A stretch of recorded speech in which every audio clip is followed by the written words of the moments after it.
Hey, I told y'all I was gonna bring y'all bangers all 2023. Man, we have another special guest. Man, all my guests are special, but this one, um, man, I'm so excited for his development. I'm so excited for his growth. We have a player top 1,000 in the world after only about a year and a half of playing. He had 2 years of COVID. This kid is sick. His game has no ceiling. And so, without further ado, man, Josh Sheehy.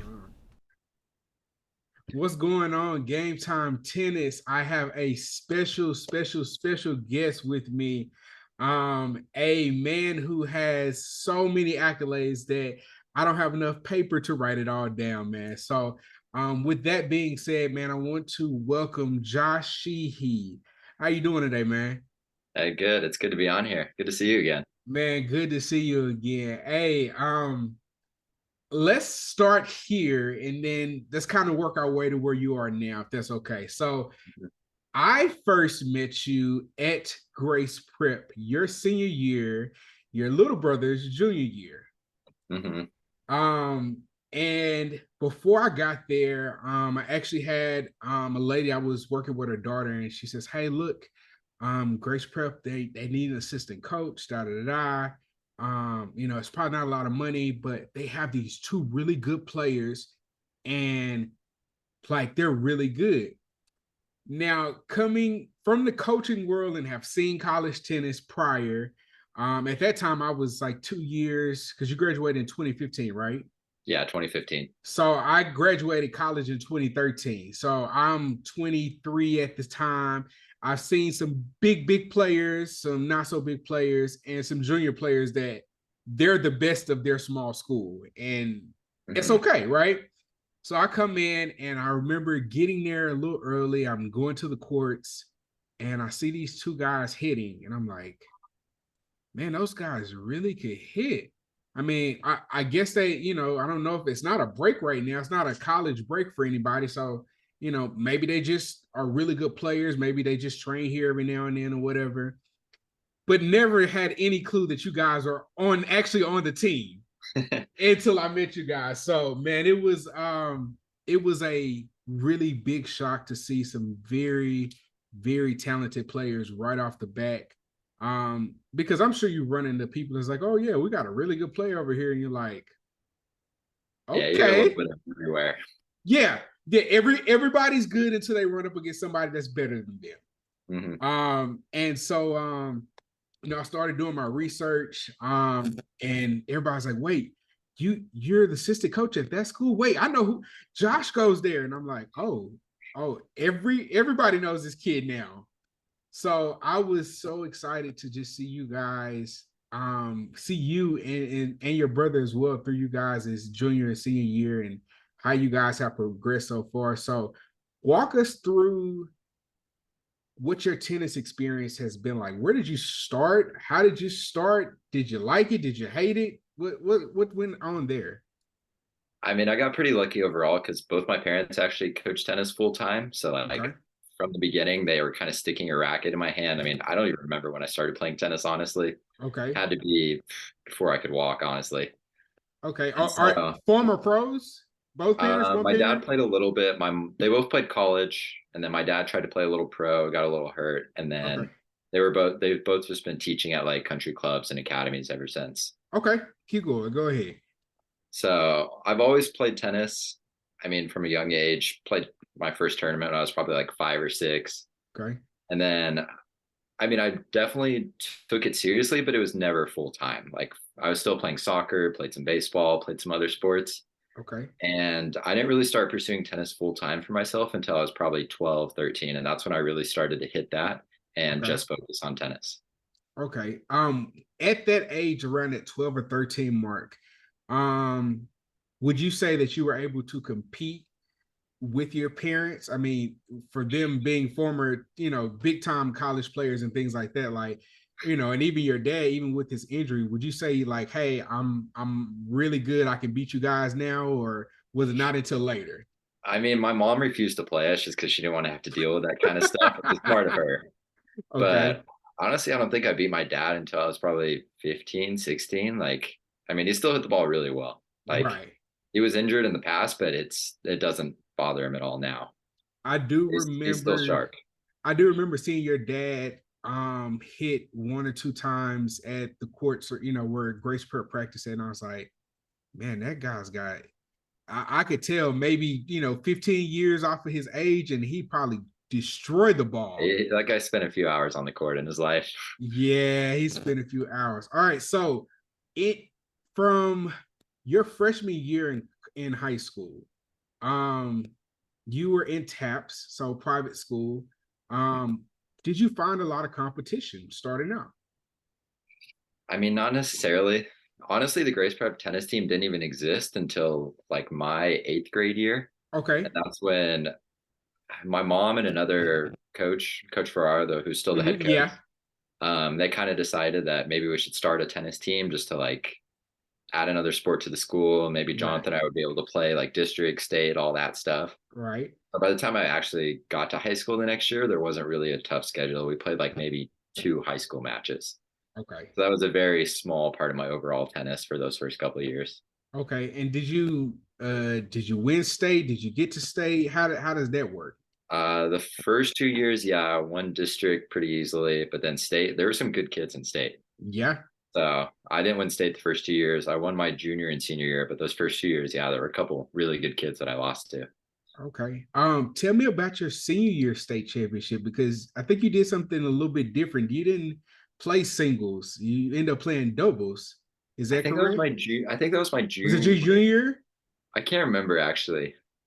Because one of What? them I played I think it was my junior year that I played doubles, and then senior year I played my brother in the finals of singles. That is correct. Okay, so Yeah. tell me about the junior year doubles because that would Yeah. that would have been the year that I was there. Yeah, that would be your first year, right? Yeah. So, what made you want to play doubles? I know I had kind of put some words in your head, but what really made you want to play doubles with your brother? I mean, I would say the biggest thing is there were the two kids that I lost to the 2 years before were both like uh they were really good kids in the state of Texas, like top 10, a little bit higher ranked than me, a little older too.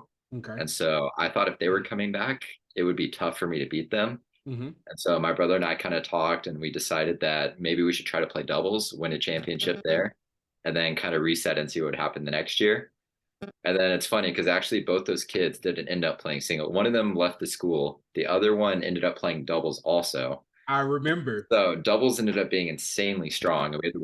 We won some tough matches to get there. And then singles was a little weaker that year.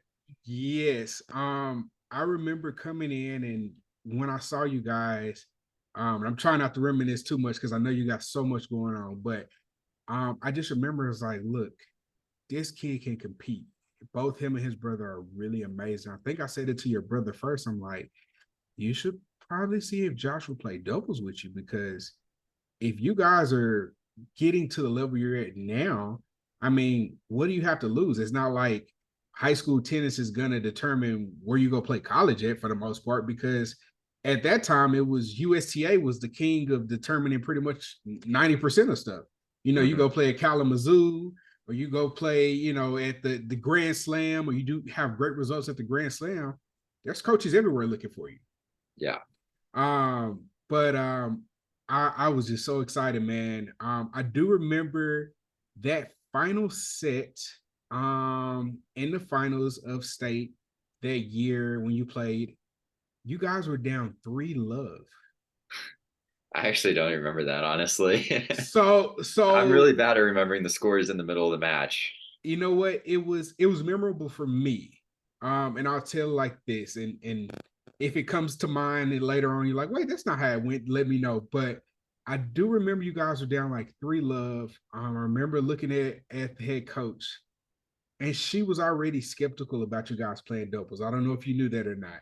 I didn't know that actually. She told me that was the craziest thing, and I don't know why you try to talk them into playing doubles. I'm like, look, it's their decision, but I think that would be a great doubles tandem. And Mm-hmm. and she's like, they're never going to win. They're never going to win doubles. I mean, everybody's stacking in doubles because they're running away from you. And I was like, I don't. if that is the case, don't they deserve a challenge? And she's like, okay, fine. So that was our little quick little conversation. But you guys get down 3-love. I could see it on her face. I saw your mom was there, I believe, and they had a t-shirt booth. And all I remember is walking down because everybody at Grace Prep is coming to support you guys. Everybody's looking for you guys as a result to see who wins and loses. Because that was a big doubles match. I remember coming down and saying, hey, look, there's a t-shirt booth up there. The shirts that they were making had something on that said, I coach. And then on the front, it had state champ, da da da, 20, whatever year. I just remember saying, hey, look, when you guys are done playing around, I'm going to go get my shirt made that says I coach with our state championship thing on the front. And if you guys want, I can go ahead and just get yours made unless you just don't want to play anymore. And I remember your brother looking at me like, okay. And you just, it's like you guys just locked in. And then before I know it, it was just like you guys started rolling our points. And so I could see that you guys are not only just determined players, but you're exceptional players because you guys don't give up, and so I think that's one of the things that I really admire, just seeing you guys compete, even being down like that. Players give up after 3-love sometimes. I'm sure you've seen it 100 times, and so they're like, yep, nope, I'm not doing this. I'm just gonna go ahead and just swing for the fence because there's nothing I could do. But you guys didn't. So man, I enjoyed that. I think I still have that shirt around here somewhere. I wish I I would have still have found those it. shirts somewhere too. Oh, I saved all those shirts. So, but now, so fast forward, you ended up being, I think your tennis recruiting said you were something like number 7 in the state at the end of your senior year. What colleges recruited you? I mean, honestly, I did a not a great job of the recruiting just because I started a little bit too late. Okay. I mean, one, because I never had anyone that like had done it before me or that was close to me to really like help me guide through it. Mm-hmm. And then two, because I got better a little bit later. So like typically you would probably start that around like junior year. And Okay. I kind of delayed. Beginning. Yeah, sometime during junior year. Okay. Because ideally you're going to commit like middle of your senior year, like fall of your senior year. Right. And honestly, I didn't even really start till the summer.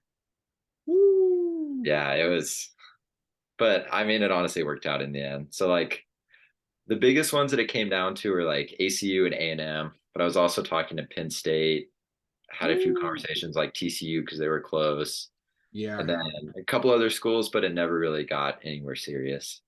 Okay, so what are the coaches like? What are they saying to recruit you? They're just like, "Hey, look, you would be a great fit," but are they telling you the honest truth? Like, look, you might play 6 here, you might redshirt your freshman year. Like, what are the coaches' conversations kind of like? I mean, they're always trying to sell you, but they will tell you the truth because they know as soon as you get there, like you're going to tell all your friends what happened. So if they end up lying to you, like people will see right through it. Right, right. And once So you get a bad taste in somebody's mouth, especially with recruiting, it can derail a whole team very fast. yeah, for sure. Um, you've seen the tennis world. You've seen coaches move from country club to country club.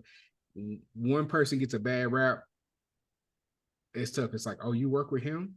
Oh. Yeah, exactly. So that's crazy. So Abilene Christian, what sold you at Abilene Christian? I mean, at the time they were a D2 school. They turned D1 like 2 years before I got there. Oh, so okay. So 2 years. Yeah. Okay. So They were if they were D1, but they D2, were still in the transition period. So we couldn't play conference the first 2 years. bingo. Okay. So Yeah. yeah, why? I mean, honestly, if you would have told me that at the beginning, I don't think I would have believed you. Okay. Because like when I had been to Abilene for junior tournaments, I didn't enjoy it. It was kind of out in the middle of nowhere. Oh, So yeah, trust me, it's flat out there. It's windy as heck. Mhm. yeah. Yep. So I was talking to the coaches and they offered me an official visit. I mean, at that point, I didn't really have any direction of where I wanted to go. I just gone Okay. on a visit to A&M. I really liked that. And so I decided I'd just take it to ACU just to see what it was like. And I'd actually never been to the campus. So that was a big first surprise. It was a lot nicer than I expected. A lot Yeah. of amenities there. I actually knew a couple kids on the team, so it helped to mesh with them a little bit from the beginning. Okay. And then they were giving me a great scholarship, like didn't have to worry about anything financially there. Right. And so, like a couple weeks later, after I had talked to a couple more schools and came down to it, I was still pretty torn. But I mean, you got a big horse in A&M and then Abilene yeah, Christian, which a lot of people don't even think about as a competitive school. yeah. So I mean, that was tough on me. Kind of, I don't know. I made some pros and cons lists, like still debated with myself over and over, but ended up deciding going with ACU. And honestly, I think it was a great decision in the end. I because I always told myself I was like, if I hate it, I can transfer and go somewhere else. But that thought never crossed my mind once I was there. Man, once I saw that you committed to ACU, and like I said, I continue any player that I've ever had communication with or contact with or have seen grow, even in a short period of time, I try to keep my eyes on them. Anything that they do, I'm always in support of it. And I saw you go to ACU, and I don't know if you knew it, but it was a big talk around the tennis community. Yeah, I didn't hear all the inside scoop, honestly. Oh, well, let me give you a little insight. So it was like Abilene Christian, is he hurt? Is he injured? Like, why would he change? Why would he not go to A&M? And then it's like, oh well, maybe he wasn't gonna play. You could have played at A&M. I would have been fighting for it. They You would would have have been been tough fighting there. for it. But I think you could have. I think you could have competed it and had a solid spot. Um, but I looked at Abilene Christian and I was like, he has an opportunity to grow with a player of his caliber being there. It's going to attract more players of his caliber the next couple of years, Hmm. which when you guys were able to compete after that 2 year stint, it was perfect. Yeah, So I saw it and I was like, that was the smartest decision he could have made. Abilene Christian, they're like, yeah, but it's so little. You have just you don't see future. You see, right now. So, man, I was excited that you went to Abilene Christian. I actually wanted to go to Abilene Christian. Got me a partial scholarship to Abilene Christian. It was crazy. And then I decided to go way to Oklahoma for what? But and it was still the same wind. It was still flat up there. So I guess I traded one flat surface and wind for another. yeah, just a But different state. just a different stage. So, but yeah, man. So during your stint at Abilene Christian, I see that 2019 you got the Southland Student Athlete of the Year, which is dope. Because if anybody who's ever played college tennis knows, school and tennis is a hard thing to balance. Yeah, it's a full-time job. It's a full-time job. You're a what, finance major? Yeah, finance and accounting. How did you do it? I mean, honestly, school has never really been a problem for me. I've always Okay. kind of enjoyed learning and being in class and like finding new stuff. I mean, obviously it's Okay. hard in college just because you don't have a choice at that point. Like it's a little overwhelming sometimes when you start Yeah. having bigger tests and it interferes with your tennis. You're trying to rest for matches, practice, get ready. But I mean, in the end, I knew it would pay off, and I think that's what helped me through. Man, trust me, I've had some classes that I was like, look, if I don't drop him now, like this is the peak of the season right now. If I don't go ahead and just drop this class and move it to next semester, I'm not going to get through this. Did you have any of those classes or were you just a I never dropped. straightforward? I've never dropped a class actually. I kudos to you. I got to a class. I knew who the professor was. I begged my advisor, look, just I don't care if you have to change my schedule around 100 times. Just not this semester with this professor. Just just not this semester. And they're like, yeah, no. You're either gonna have to drop this class. And I was like, okay, I'll take it in the summertime because there's no way I'm gonna get through this. But that's amazing. So now through all of that, you have an ITA ranking, a high ITA ranking, an ITF ranking. You win some big doubles matches, some big singles matches. Um, you qualify for NCAA championships in singles or Yeah, I did my doubles? senior, just singles for my senior year. Singles for your senior year. Okay, so what's that experience like, man? I mean, that was really cool. It's I was really fighting to get that ITA ranking because since our conference was a little smaller, like we obviously played a great schedule, and that was one of the things I really liked about ACU. So I got to play a lot of ranked guys. Right, So I ended up beating a few of them.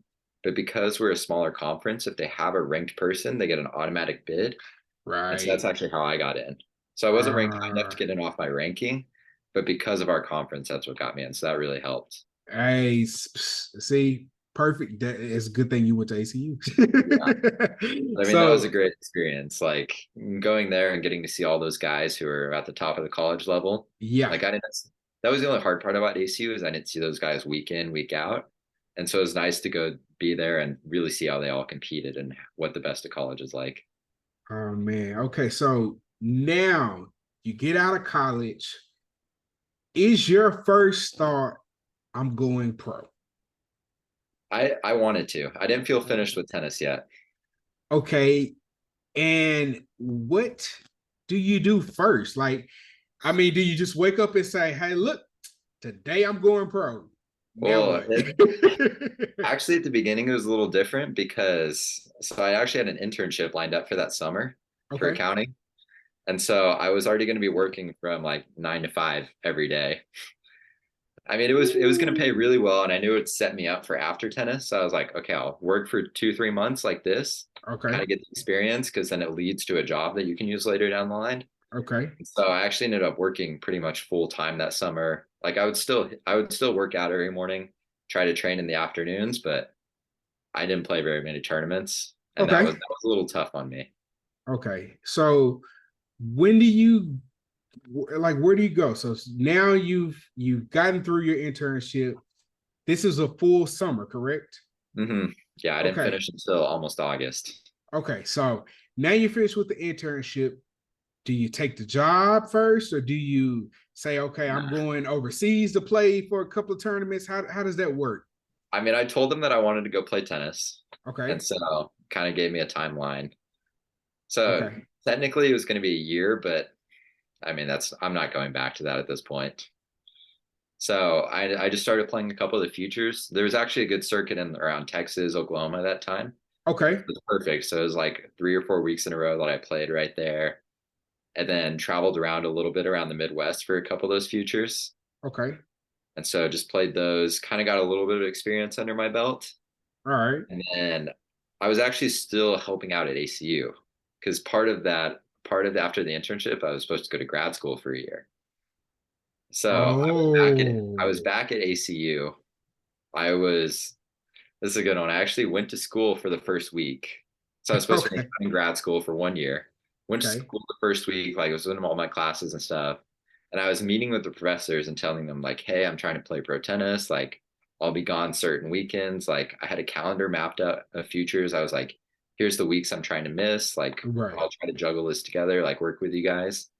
And all of them kind of looked at me and they're like, you can't miss school. And so I was sitting there, I was like, I can't do both. And so I have like 4 days to decide this before I have to either commit to school or drop out not to get penalized. Oh my So I'm like gosh. talking to my parents, talking with my coaches, anyone I can think of, just trying to figure it out. But I mean, in the end, everyone is just like, what are you going to have less regret with? And for me, I wasn't ready to be done. I wasn't ready to push tennis back a year because, I mean, when I'm young like this, like that's a long time to recover. That's peak season for a player, especially at your age, man. Yeah. So I ended up dropping out of school that first week. Okay. And so I had So you already did drop something. You dropped out of school. I just dropped the Yeah, I class. dropped out of grad school. But so I ended up staying at ACU for that extra fifth year. And so I was Okay. helping coach the team a little bit Hmm. because I'd already paid for my rent. Like I was already committed to be there for a year. Okay. And the coaches were like, yeah, you can stay here, practice with the team, use all the facilities, just like help out with a few trips, go help coach a little bit. And so it was a great setup for me. Like I was still practicing full time, but then like instead of just doing nothing, I would just go help out with the team a little bit and make some money.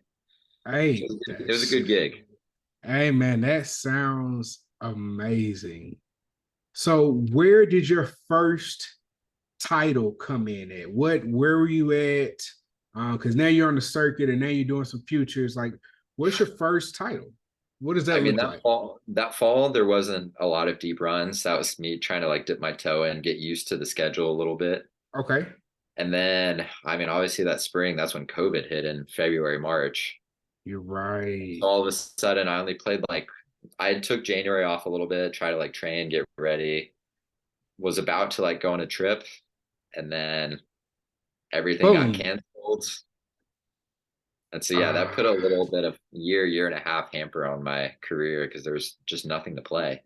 oh. And who's your coach, if you can say right now? Um, I mean, mainly it's been my dad. Okay. During quarantine, I actually moved back home because I mean, there's a lot of guys based out of here. And I Right. was training out in Keller at Taylor Dents Academy, working with him. Okay. A couple other really good guys out there that were all my level. So we kind of had a little group for that year when there was no tournaments. Okay. And I've seen you, and I'm sure everybody else after I post all your handles will see it as well. So I've seen you hit with some big name players. Some guys that most people may know a little bit even more. Um, did you hit at SMU for a little bit? Yeah, that's actually where I'm pretty much training now. Okay. There's a lot of guys training out of there right now. What names, if you mind sharing a couple of them? Because I get excited every time I see you, and I'm like, oh, he's at SMU again. Like that makes me feel that much better because I know you're continuing to grow your game. I mean, they're all just normal guys in the end. They're not that much different, but like John Isner trains out of there, Mitch Kruger, Nate Mm-hmm. Lamons, Hans Hawk, Austin Krajicek. Like they're all just kind of rotating around. So it's a cool atmosphere to be in.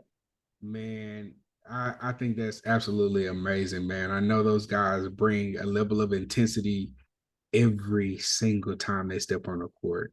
Yeah, So, for sure. was there an adjustment period? I mean, coming from high school to college may not have been as much if you think it was, yes or no. But what does that adjustment period go from high school tennis to college tennis to pro tennis? What did you have to change? I would say high school to college is more of a physical change than anything. Because Okay. in juniors, you're kind of always playing guys like 1 or 2 years around your level. So like, yeah, a kid might grow more, but he's not that much bigger. Mm-hmm. All of a sudden, I'm a freshman in college, and there's guys 5 years older than me there. So like And those guys have been in the bigger. gym, like working hard for 5 years, like training at a high level. And so I just had to catch up physically a little bit. I Okay. mean, freshman year of college, I probably gained 15, 20 pounds of muscle and stuff. So that helped me out a lot. But then from then on, it's a little smaller changes. It's more just like working on the little things. Okay. Like the biggest difference is that guys fight a lot more the higher up levels you get. Mm-hmm. And then it's just about I'm trying to think of how to explain the little things because it's become so mental too.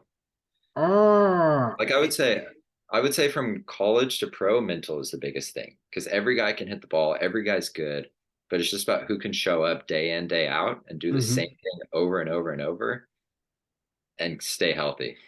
You know what? And I'm so glad you said that. And game time tennis, no, I did not tell him to say mental. So before you guys kill me about you told him to say that, I did not. But when you say mental, it's funny. I have been looking at the game of tennis and I've been coaching it for quite a while. Um, I've visited your Taylor Den academies. I saw Taylor Den Academy get built from day one. I knew Yeah. they were coming a year before they even got there because I was working at Trophy Club Country Club, which is not that far away from it. Yeah, that's true. And so I've seen them come up, but one of the things that I was realizing as a coach is as you get higher in level, everybody can hit the ball. Everybody can put 10 or 20 balls in. Everybody can put the ball wherever they want to go to. The separating factor seems to be the mental aspect of the game that very few coaches go in detail about coaching. And so, what do you have somebody who mentally works with you, or has it been something that has kind of been instilled in you, or is it? something that you do on your own? How do you prepare mentally to, grind like that? Yeah, so I don't have anyone. I've never worked with anyone actually. I mean, I'd Mm-hmm. be interested in that at some point. I've never really thought I struggled mentally. I've always been Mm-hmm. able to be pretty calm, collected on the court. Like I was never too emotional. Right. And so I never thought it was a problem. But actually earlier this like summer, fall, I was injured and I had a lot of free time. So I just started buying some tennis psychology books, diving into it a little more. And so I went pretty deep on that myself. And I really enjoy that side of the game now because I feel like it just helps you when you're in those tough moments to Mm-hmm. prepare mentally. And it kind of keeps you a little more composed, helps you zoom out and look at it a little bit more objectively instead of letting the emotions take over for a lot of that stuff. Man, I love that. I just published my first little ebook on Christmas Day. It was my Christmas gift to me. I had the book ready like almost a week, 2 weeks prior, but I finally said if I write any more, I'm gonna make this a big book. So but I have an ebook and it says 3 keys to unlock your mental tennis focus today. Hmm.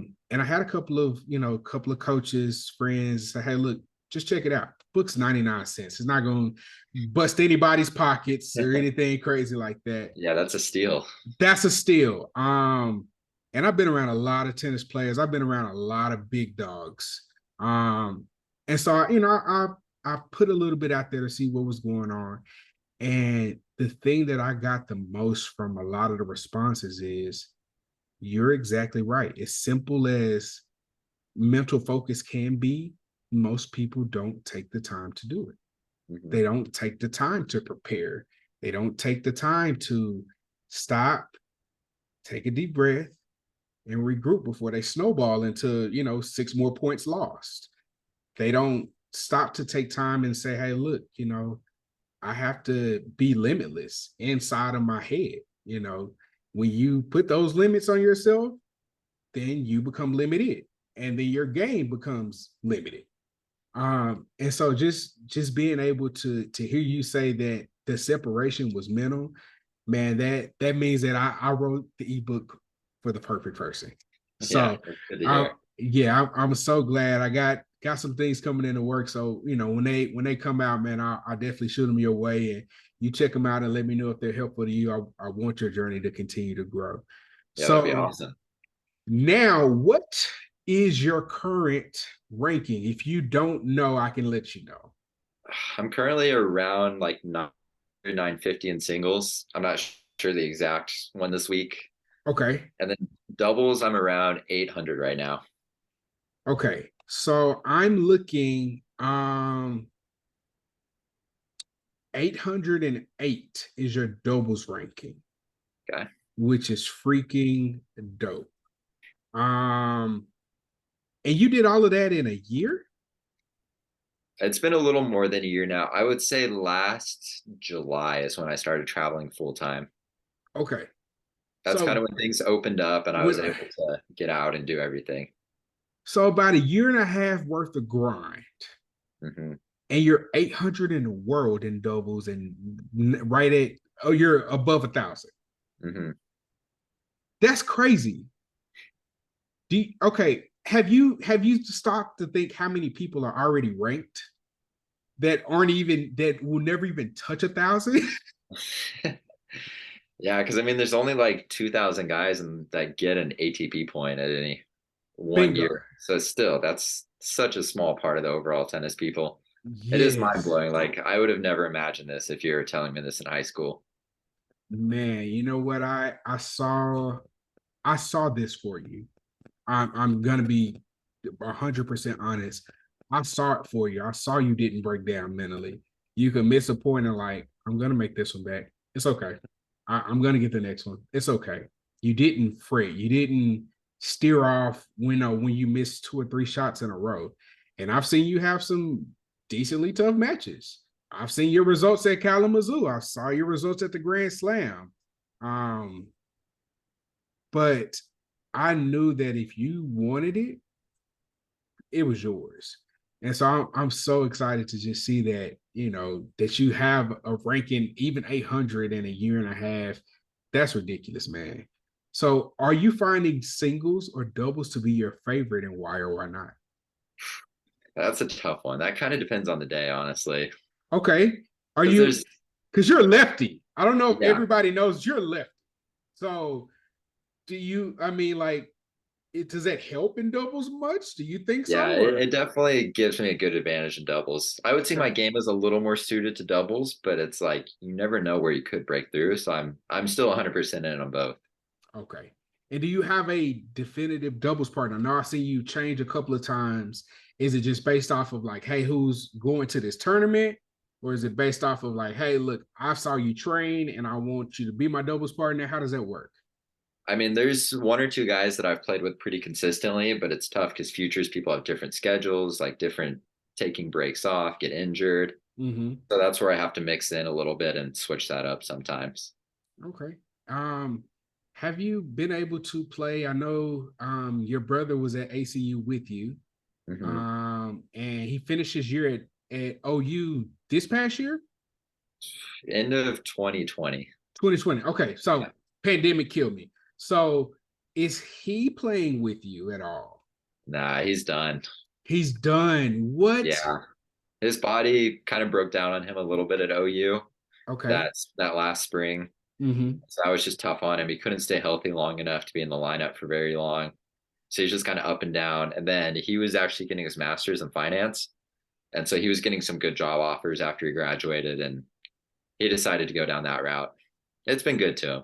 Man, I saw that when I saw him post that he was transferring to OU, and I was like, no, really? So, I mean, like I said, all of that's exciting to me, man, to see you guys continue to progress and grow, whether it's in tennis or in finance or heck, if you want to go get 14 master's degrees, man, I'm excited about that. So what do you have going forward looking into 2023? What are your goals? Maybe a short-term goal or a long-term goal? I mean, I try to give myself kind of year to year ranking goals. There's a Okay. couple of long term things that like ideally I would want to achieve, but Oh, you can't do those right away. Like you kind of got to break it down into the small steps a little more. does that get hard to not want to go big all the time and say, I need to be here? I deserve to be top 500. Like, does it get hard mentally to not want to have that in your head all the time? I mean, at times, yes, just because you're around those guys all the time and you see how it's not a huge level jump, but those guys are just able to do it so consistently. So you kind of have to, I mean, I try to take it the other way and try to learn from them and see what they're doing differently and try to apply that to my own game and my lifestyle. And then do everything I can to end up where they are. All right, that'll work. I got two questions for you, and I'm gonna let you go, man. So the first, um, I know that you played with the blade originally. When I first met you, you had the white or the all black with the silver trim blade, which was the most beautiful thing that the blade had come out with Yeah, for I'm the pretty sure I longest. still have that in my room somewhere. So, and I've seen you transition. I saw you had the countervail blade. Are you still with Wilson? I saw you kind of playing with some Yonex a little bit. What is the That's racket of choice now? I've been a little I've been a lot all over the place. Wait, I use it- you had a pure arrow at one point in Yeah, I'm time? using the Aero Pro VS, that one right Okay, now. But okay, yeah. Okay, so I was using Wilson, switched to Yonex in college. Those were treating me well. So okay, actually switched back to the blade after those. And okay. then when I was injured and stuff, just picked up the Babolat. Felt pretty pure. So I'm rolling with that right now. It's treating me well. Team Babylon. See, I knew you would come to the dark side. I never thought I would say that, honestly. You know what? There are not a lot of pros that will play with Babylon. I mean, I see the strike every now and then. I will see the arrow. I don't see the pure drive much. Do you see it out on the tour much? I see a lot of the arrows. I mean, I've tried the racket. I can't keep the ball in the court. So it works for a lot of guys, but I just can't use it. Okay. So the drive just is way too much. Yeah, it's just too much power for me, man. I want to swing. Man, I thought I would never hear a pro say too much power. I mean, I need a Okay. bigger court. Yeah, you know what? I trust me, I feel like that all the time too. That's why I don't play as much as I like anymore because I'm like, this doesn't even want to go in anymore. I don't know how I did it in college. But that's great. And then finally, is there anything that you want to tell anybody coming up in the rankings, whether they're in high school, or they just started their college journey, or they're getting out of college? Anything that you would want to tell them to let them know, like, hey, look, if you're looking to pursue this, these are things that you need to look for or watch out for, or things that you need to have prepared before you go into that space? Mhm. I mean, the biggest thing is you just never know how far your game is going to take you too. Like, I mean, for me, I didn't wasn't really surrounded, not surrounded, but I wasn't really aware of what those next levels of tennis were. And so I Mm-hmm. didn't really know how to gauge that for myself. And so I don't know, but I just kind of kept my head down and kept grinding day to day. And Mm-hmm. eventually I looked up and I'm surrounded by a completely different group of guys who are at a different level. But I would say keep being kind of inspired by that next level too, because you can use that as fuel to figure out how to get there. And like I was saying earlier, like kind of take notes from them, look at what they're doing, because there's a reason they're doing that. And there's probably other guys that are doing the same things. And it's because it works in the end. Like there are some consistencies for a lot of guys that have brought them to that level. Man, man, that's beautiful. That's beautifully said, man. I don't think I could have said it any better. And I'm glad it came from you and not me, man. So that's amazing. Well, hey, Josh, thank you so very much, man. I know you've had a long day on the court. I know you're constantly training, man. The Game Time tennis community, as well as myself, man, we wish you so much success. Continue to go forward. And if you need us, check it out. If you get a chance, you got 99 cents available, man. I will send it to you. Go check out my book, man. See if it helps you continue to grow and continue to progress, man. Yeah, I appreciate you having me on. This has been great. Hey, man, no problem. I will talk to you later. And thanks again. This is Game Time Tennis. See y'all later. I told you guys I had a banger for you, and I think I delivered, man. Thanks so much to Josh Sheehy. Right now, he is in Malibu in a tournament, and so we wish him all the best of luck in his current tournament. And then just moving forward, man, he's a great person to watch out for. He will climb in the rankings. I can guarantee you that. He's got a will and a fight that's beyond any other. If you enjoyed the video, if you enjoyed um, all of the words of wisdom and just the insight on what it looks like to go through and be on a tour, and what that looks like to start and finish, and continue to progress in his game from one level to the next. I will be putting out tons more content. I have a video coming out next Monday, so be on the lookout for that. I got one Monday, I got one Wednesday, and I might even throw in something special this Friday and next Friday. We'll see how that works. But like, comment, and subscribe, and I can't wait to see you guys in the next video. Peace.